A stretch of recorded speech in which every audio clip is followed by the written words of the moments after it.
আমি সুতপা চলে এসেছি প্রত্যেকদিন আদ্যাপীঠে। আর দেখুন আজকে সকালেই এসেছি, কালকে আপনাদেরকে কথা দিয়েছি যে আমি সকালেই আসবো, আজকে তাই এসেছি।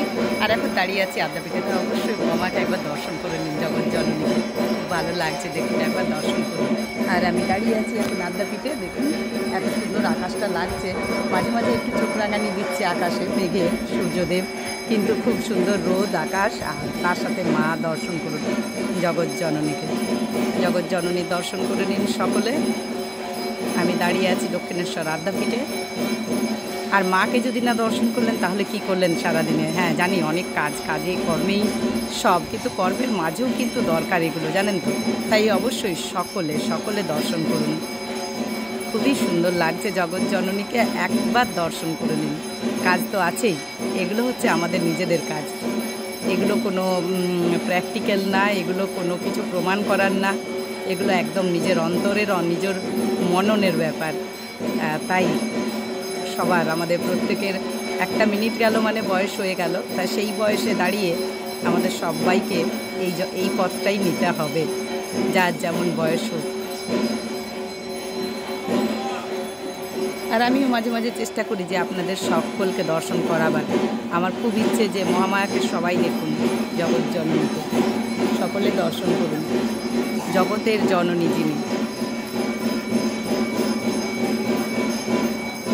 ভালো লাগছে, কত মানুষ এসছেন দেখুন পুজো দিতে, চারদিক থেকে কত ভক্তরা এসছেন। আমারও আজকে দিদিভাইরা এসছেন, খুব ভালো লাগছে, মানে মেয়ের মামি শাশুড়িরা সব এসছেন। খুবই ভালো লাগছে, সত্যি খুব ভালো লাগছে। জগৎজননীকে সকলে দর্শন করুন।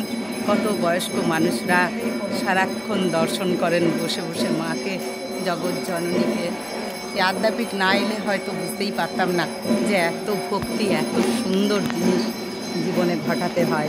বিশ্বাস করুন, হ্যাঁ আমাদের গাড়ি বাড়ি কিছু নেই, কিন্তু একটা জিনিসে আমরা খুব সুখী, মায়ের চরণতলে আছি। এই জিনিসটা, এই কথাটা ভেবে খুবই ভালো লাগে।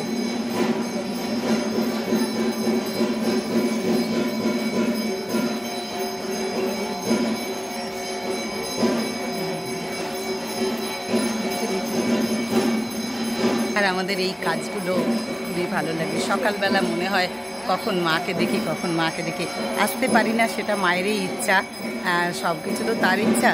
আর যেদিন আবার আসার সুযোগটুকু হয় তখন মনে হয় অনেক কিছু দেখলাম, অনেক ভালো লাগলো। এই একটা দিন আমাদের এইভাবে প্রত্যেক দিন কেটে যায় না। দিদি এইখানটা না, আপনি একটু যান। তাই সকলে দর্শন করুন জগৎজননীকে নয়ন ভরে, জগতের জননী নয়ন ভরে দর্শন করুন। মা যে সবার, মা আমার আপনার একা কারণ না। মা একটা দড়া পিঁপড়ে, একটা কীট পতঙ্গ, একটা ছোট প্রাণী, জড়বস্তু, সবার যে মা।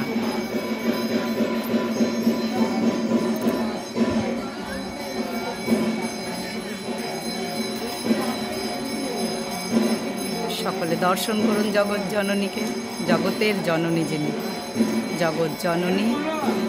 আর আমিও তাই প্রত্যেক দিন চলে আসি সেই আশা নিয়ে, যাতে আপনাদের ভালো লাগে।